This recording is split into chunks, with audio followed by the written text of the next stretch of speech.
Hey everybody, and welcome to the Dr. Mom Show. This is your host, Dr. D, mom of three. Of course, I'm so excited to be here today. Last week, I took a little break because our electricity and internet was down. There were some really big storms in St. Louis, and we were one of the lucky people out of, I think it was like 28,000 people who had lost electricity.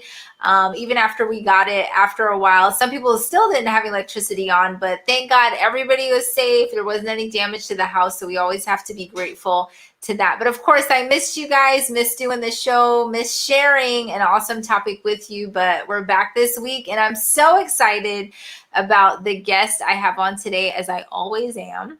But of course, before we delve right into it, don't forget the Dr. Mom Show is a medical resource. It does not take the place of your physician or your child's physician. So please seek your medical advice and your child's medical advice from your physician or their physician. And of course, if you miss any episodes of the Dr. Mom Show, definitely check out those that are on there. You can check us out on all the podcast platforms and YouTube if you prefer to see us on video and what we're wearing and things like that.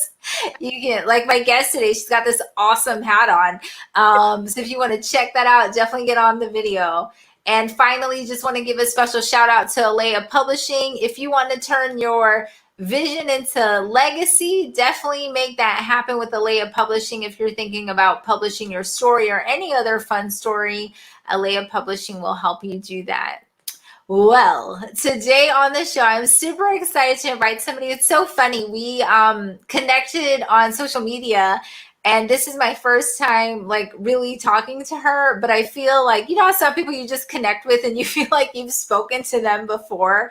I just feel like we have that connection. So I know today is going to be a super fun show, and I can't wait for her to share her expertise, because today we are talking about intermittent fasting and how to make it fun. And she was laughing at the title because she said people don't associate fasting with fun, but she's going to school you on how we can make this fun. So help me welcome Mrs. I should say, Elizashaw. Woo! Awesome. Thank you so much. Thank you so much for having me here. It's so great to finally put this into fruition. So I'm super excited. I know, me too. We've been trying to like connect and collaborate for a while. And, you know, as everybody knows, life's so busy that we kept missing each other, but we both found the time to do it. Right. So again, Elizabeth, she's talking about intermittent fasting today because she is a faster way to fat loss coach. That's what I said. Say that 5 times fast. Faster way to fat loss coach. Right. So we are excited to have her on. So Elizabeth, tell our audience a little bit more about yourself and how you got involved in all of this. Yeah, of course. So I assume my personal journey is probably like a lot of moms' personal journeys with health and wellness. But I, like she said, I'm a coach with the Faster Way to Fat Loss, and I struggled with for a couple years with infertility. I had PCOS, did Clomid, you know, all the stuff. And eventually did get pregnant, but just was not in a good place health-wise during that pregnancy or after the pregnancy. I breastfed my daughter for a year. And I finally decided it was, you know, sometimes this happens when those big life moments happen, when like something crazy is going on. So my husband was deployed, and I decided to do something for myself. I was like, you know, like I am doing all of this single momming, and I need to do something for myself. So I decided to get healthy. And, you know, I was looking out there for like different programs. I was like, all right, I don't want some magic pill. I don't want some magic shake. Like, I literally want to eat like normal foods and lose weight. That's like 99% of the people. Right. Like, is that ask, you know? Like, so I really did my research, and had a friend that had posted her like results or whatever from doing the Faster Rate of Fat Loss, this intermittent fasting. And I was like, you know, I've fasted for like religious reasons before, but never for like, I guess, health per se. And so I was like, I knew I could do it. But I just, needed that help, that little push. So I ended up doing the program. They're 6-week rounds, and I did 2 of them back to back because I just loved it so much and seeing amazing results. And then after years of struggling with infertility, we got pregnant the day my husband came back with my son. So You're like storing it up. so it's kind of like, this is super weird. And so I was like, okay, it's just a fluke. I was definitely healthier that pregnancy, but didn't follow it to a T. But last year happened, 2020. It's crazier for everyone, but I realized like I had kind of put myself again on the back burner, my health and wellness, and my mental health as well, because that's kind of part of it. And decided to do another round, and I then got pregnant immediately again. And so I was like, okay, like it was kind of like a news alert, like news flash, like, Elizabeth, this is not just like some fluke. This is not like some accident. Like, this program is truly what's helping you, like, with your fertility issues. And at that point, like, I kind of knew that like I had to tell others about it. Because I have PCOS, and I was like, obviously nothing can like you said earlier, like, go talk to your doctor, but like, and nothing's going to cure that, but you can definitely help with like the symptoms. And for me, I found that this program, intermittent fasting in particular, helped with my PCOS. So that's kind of what led me to become a coach, because I was like, I have to tell other women that are struggling like me, and especially other moms that don't think that they can, that this can come easily, and that they won't prioritize themselves, that they can prioritize themselves. Yeah, and I love that. And I think it always holds more water, the fact that you've personally gone through things. I think when we share information or advice, it's always nice either if you've gone through it, or somebody very close to you has gone through it, so you've just had that more personal experience. And for those of you who don't know, Elizabeth talked about PCOS, and that's polycystic ovarian syndrome. And essentially, in those women, there's a criteria that they meet, that out of either having a lot of cysts on their ovaries, either being overweight or obese, having facial hair, coarse hairs kind of all over the place, hormones a little off. And one thing that we know is women who are overweight or obese are at higher risk for PCOS. And then, of course, with that, there is an increased risk of infertility.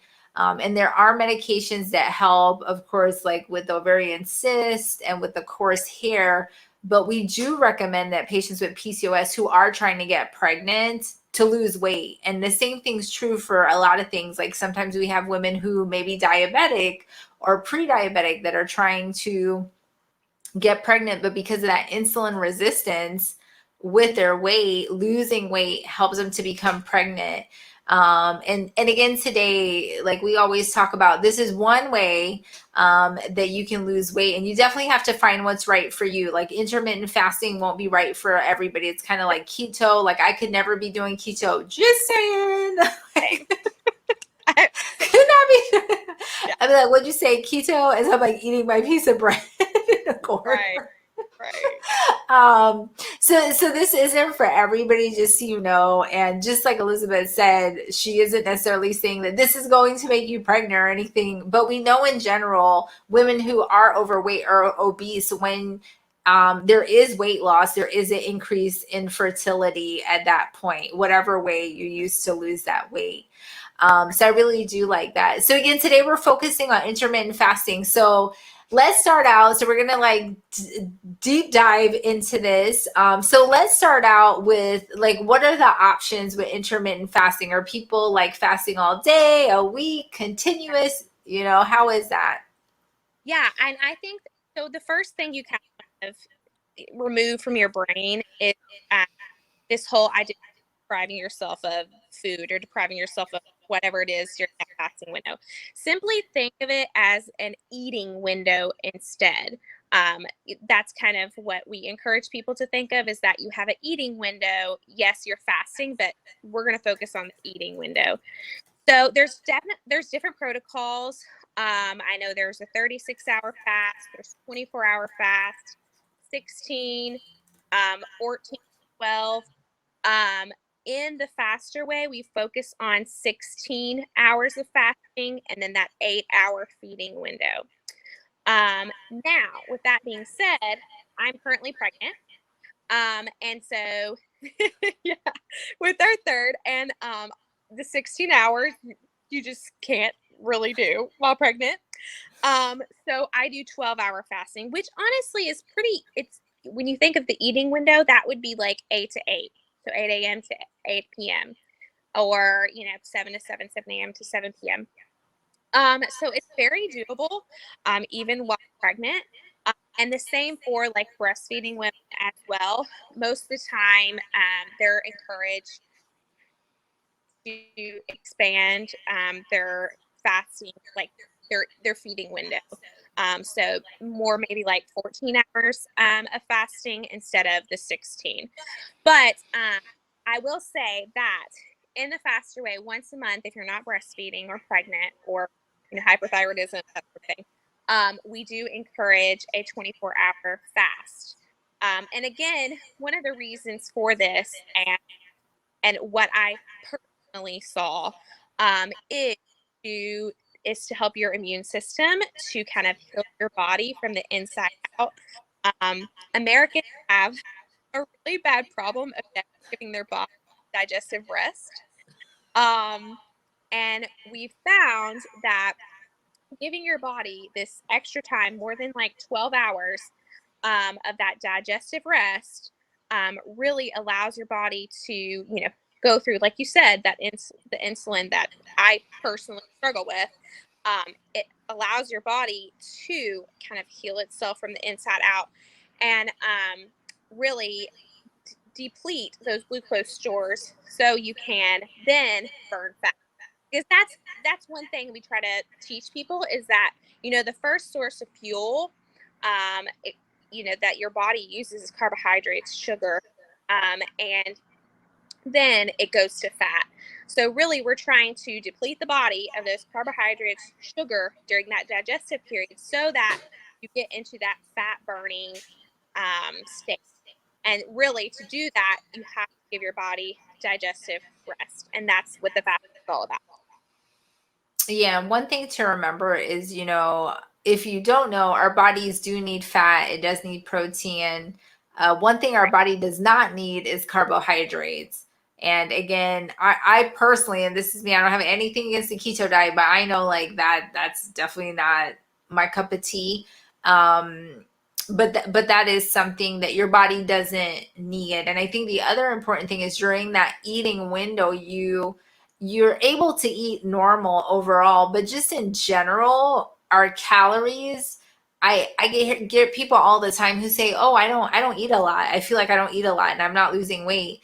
But then I ask them, what are your calories made up of? The 1,000 calories you eat, what are they made up of? And if they're made up of like muffins, Twinkies, like stuff like that, then yeah, you're going to gain weight, if you're not eating. So there has to be also that conscious effort to somewhat, try to make those calories worthwhile, because carbs just break down faster. And the way our body's made is when we eat carbs, we crave more carbs and sugars. But if we eat protein, it lasts longer and keeps us fuller longer. And we don't have those high, like ultra processed snacky kind of cravings.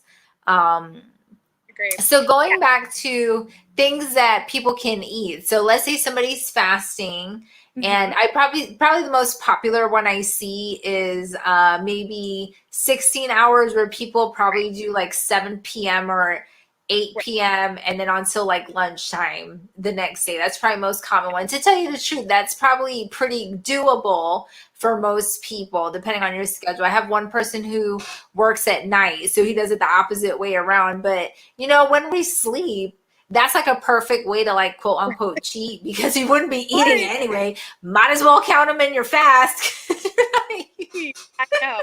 Agreed. And that was, yeah. So, like you said, whole food nutrition is so important when you think about that feeding window. I mean, you can fast all you want and you may see results, but you're probably not going to see those same like non-scale victories like better gut health, just better skin, that sort of thing. You're Yeah. not going to see those type of results from eating, things that are more processed. Like to say from the ground or has a mother is what we like to say. Um, like that's what we really try to focus on is that whole food nutrition, and we we count macros, so calories. And one thing personally, I've recognized that in myself and in most women is most women do not consume enough protein. Like, it's just something that is pretty consistent. Women just kind of struggle with that Mhm. the right amount of protein, and that is the thing that kind of never changes. Like, depending on what type of diet you do, like the keto or whatever you may do, like your fat may change. Like protein's like consistent. Like you consistently need like the That's same amount right. every day. Yeah. Um, but yeah, so the intermittent fasting, what we say, some things that would break your fast, like if you consume fiber, then your body's getting out of that digestive rest. So we really try to encourage people to keep it under 50 calories. So, your black coffee, your like herbal teas, definitely water is what you're going to want to focus on. But, I really found that it's great for busy moms because then they just grab their coffee and go out the door and do all their errands that they need to do. And then lunch hits and they're like, all right, I'm ready to start my feeding window. So, Yeah. yeah, when I am not pregnant, I do the 16-8. Yeah, I do the 16-8, and I do my feeding window is from noon to 8 p.m. Yeah. And then another thing, just be mindful, if you are pregnant, definitely don't go all of a sudden doing intermittent fasting. Like make sure your baby is growing well, that you're gaining enough weight, because some women have problems gaining the sufficient weight Right. when they're pregnant, because you have to gain a certain amount of weight. Normally it's about like the average is about 20 pounds per baby. Mhm. So there is a healthy weight gain that you want for your baby in order for them to have enough sustenance, because you're the one providing the nutrients to them, but also to have enough space for your baby to grow, because if there's not enough space in your tummy, then that'll stunt the growth. So definitely also make sure you're talking to either your OBGYN or whoever you're seeing about that. So I as far as, oh, go ahead, sorry. No, I would just say, like, I was already doing intermittent fasting before I got pregnant. So I would definitely, if it's something you're considering starting while pregnant, definitely talk to your doctor Yes. about. Yeah.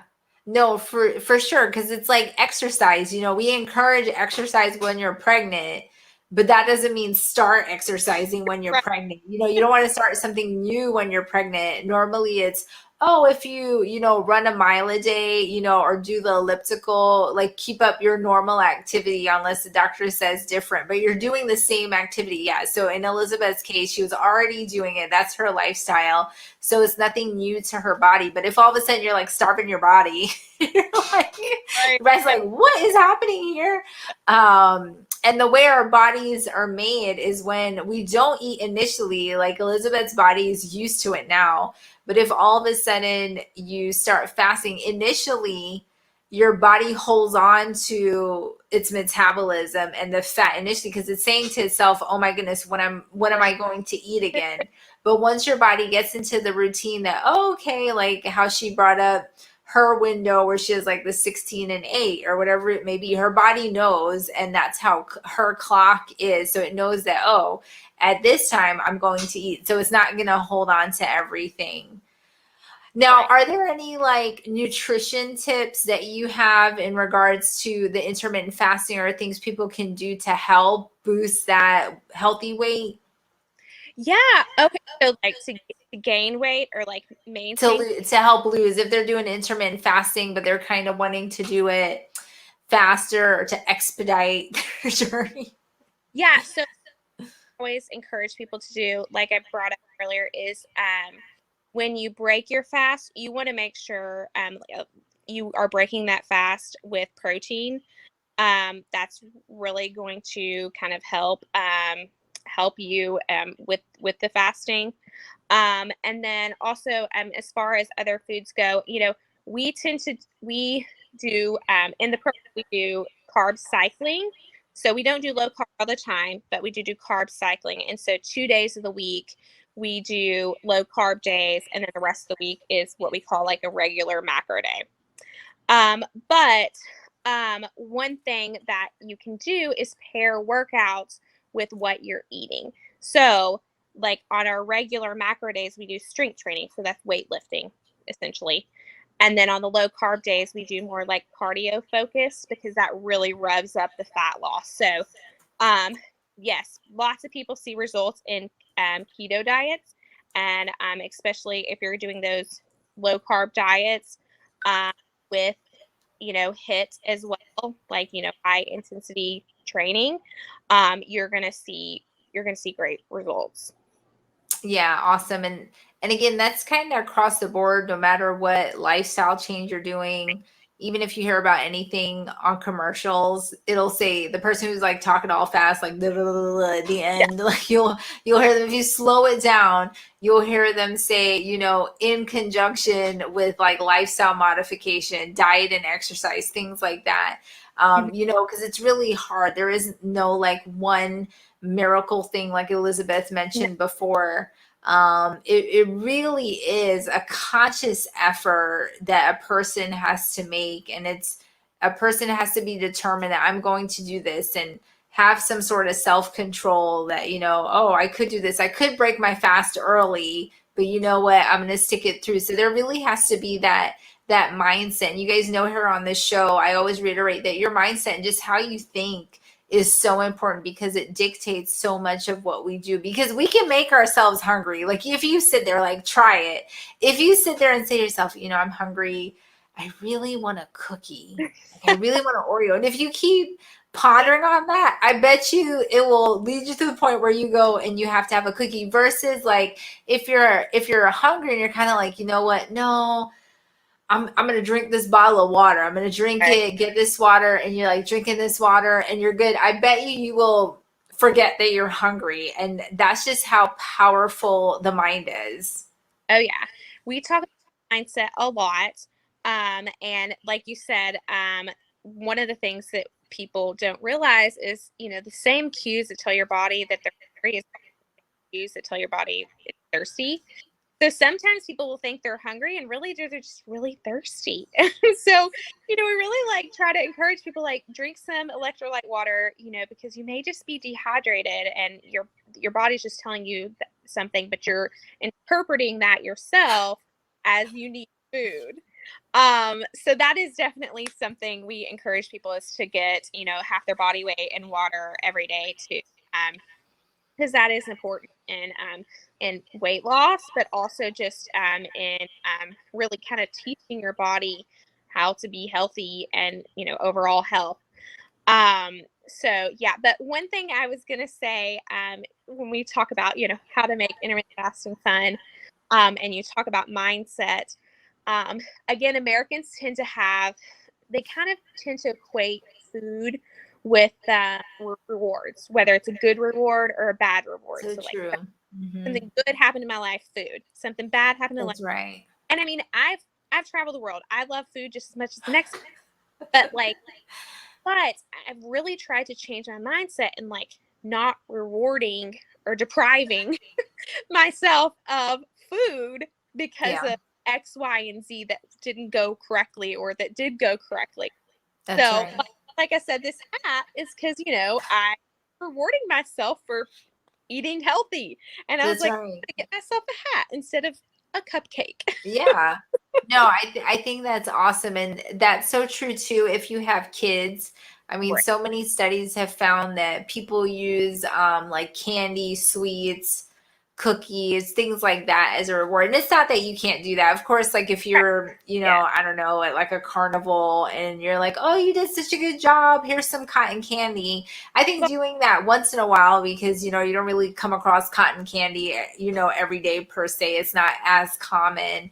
But I think it's really good not to utilize that, because then your child, the same way, because it's human nature, like Elizabeth just mentioned, that they look at that and they're like, "Oh, I'll get a reward," or, when that happens. So they look at it as being something good. So they associate, "Oh, that candy, chocolate, cotton candy, ice cream, this is something good. That means I'm rewarding myself." So I love that, and I think it is true, just as a pediatrician, that intermittently it's okay to like give your kids stuff. Like if you want to do juice, we say like half water, half Right. juice. Like I know with my kids, they definitely don't get juice all the time, but just randomly, maybe one day I'll be like, "Okay, and they're like, "Oh, because it's a treat. They didn't do anything out of the ordinary." But randomly, if you just say like this, and it goes back to even us adults, like it's okay to treat yourself Right. intermittently. But I love what Elizabeth said, that it doesn't necessarily have to be food. It can be like a pair of shoes, a hat, an outfit, Right. a pair of socks, doing your nails, getting a mani pedi. Right. Yeah, I think that's so good to do that. And one thing, if you all don't know, I got boarded in obesity medicine. I thought this was so interesting that they found with these studies that our dopamine receptors are one of the receptors for like our reward center in our brains. And they found in this study that some patients who were obese, even when they were getting foods, those dopamine receptors weren't lighting up like a person who had a normal weight. They needed more food in order for that dopamine receptor or that reward center to say, "Oh," so what happens is they're already obese, but then they need more calories in order to feel like they're being rewarded. So again, just to reiterate what Elizabeth is saying, to really try not to build that habit that you associate sweets or bad foods or things like Right. that with the reward system. I do like that. Yeah. And one thing that I actually, that kind it was one of actually the reasons it kind of sold me on the program when I was doing all the research of what I wanted to do, is every Saturday we do allow ourselves a treat, not cheat. It's not the whole Yeah. day, you blow it out of the water. It's a and that day, if like, so most of the week we focus on whole food nutrition, no gluten, no dairy, all that stuff. But on that Saturday, if our little tagline is somewhere between a juice cleanse and a donut, is if you want to have that donut, while it might not be the best for your weight loss, like it's just to show that you can balance this. Like you That's said, right. you're going to a carnival or you're going to some theme park, like, I mean, life is all about these experiences. We don't want to take that away from anyone. We just want them to live their, you know, again, like, so that dopamine is reacting. You're like, "Oh yeah, this is great. This is not something I do all the time." And the same for your children too. And I can just see myself, because I started this after I had, like, a year after I had my daughter, the difference in how my daughter and my son eat, because of how I That's started right. eating, like healthy versus not. I mean, he'll eat any type of green thing you would put in front of him, and she won't hardly touch it, and it's because like they were taught kind of Yeah. differently, and Yeah. that's me. And but and that's just another reason why I'm so passionate about it, and it's because like it's not only good for you, but it's good for your children too, to try to live healthier. And again, that doesn't mean the scale's going to constantly move and you're going to lose 30 pounds. Like, it just means that you're living healthier so That's you can right. live longer for your Yeah. children. Indeed. Now, with everything everybody's hearing, if somebody is saying like, "Oh, I kind of want to start intermittent fasting. I want to learn more." One, what would you say is the best way for people to start? Is it like a smaller window? Is there a better way, or people just kind of have to look at their schedule and see what works for them? Yes, both definitely. I would definitely encourage people, for if you've never even like I said, I had done this a couple times just like for religious reasons, and but if you've never even done that, like start off with a 12-hour window, and then just kind of like every couple days build yourself up to say that 16-hour window, and then who knows, maybe eventually you will be able to do like a 24-hour fast every month or every other month. And that's the other thing that I kind of learned, is some people think a 24-hour fast means like you start on Friday and then you break it on Sunday. That is actually way longer than 24 hours. 24-hour fast is a true 24 hours. So like you end on Friday night at 7, and then you break your fast at 7 p.m. on Saturday night. Yeah. So I think that sometimes that's also a misconception too, because it is. That's longer than 24 hours. And I, you know, that works for some people, but for me, I like the regular 24 hours. Feel like I'm counting it down. Yeah, right. Yeah. Well, awesome. Do you think there's a certain amount of days that you feel work out better to fast? Like, would you say people who fast 3 days have a tendency to do better versus, only doing it one day a week, or again, it's kind of to each their own? Yeah, I would definitely say, you know, I think it's really depends too on what your goals are. Like if your goal is just strictly weight loss, then maybe you can kind of play around with like doing it less consistently. But if your goals are not only weight loss, but you're trying to just kind of heal your body too, become healthier, that I would definitely encourage like sticking with it like as consistently as possible. Because even like you said, you're training your body. I mean, Yeah. just like people train their body to eat unhealthy and train their Yeah. body to eat too much, you're training your body like the opposite way, That's right. so I really encourage people to kind of stick with it. I mean, there's going to be again, life happens. You're going to have birthday parties and holidays and those sort of things. So we get that. It's just the next day, try to get back on track. Yeah. Yeah. No, awesome. And then do you have any final words for our audience? Again, just how to make intermittent fasting fun if they decide to do it, or even if they're on the fence that, Yeah. maybe something they can try out. Yeah. Yeah. So, like I said earlier, like the reward thing, I think that is kind of has been the fun part of it for me is that, when you're a mom and you have multiple mouths to feed and you work full time and you have all these things on your plate and you're having to think about like, okay, these huge 3 meals a day that I got to cook, like intermittent fasting and you're cutting out breakfast. Feel like everybody's fasting tonight. Right? Like I like it for yourself, like, and you kind of do like you can focus more on okay, what are my tasks ahead. Like I just feel like it's also a time saver, like as far as time management goes. It's Yeah. very helpful with that. And personally I do a lot of meal prep. So that kind of helps with that as well. But I joke that my daughter intermittent fasts the opposite way because she's like a huge breakfast eater. She's 4. And lunch is like so, and then like dinner it's like 2 bites. So I'm like, she does intermittent fasting like the opposite. Yeah. I love it. But yeah, I think that the number one takeaway is just don't be scared of it. Again, fasting sounds scary, but again, when you're thinking of that, you're just skipping breakfast for most people. That's not that scary because some people already do that anyways. So Yeah. Awesome. Well, it is time for our empowerment challenge.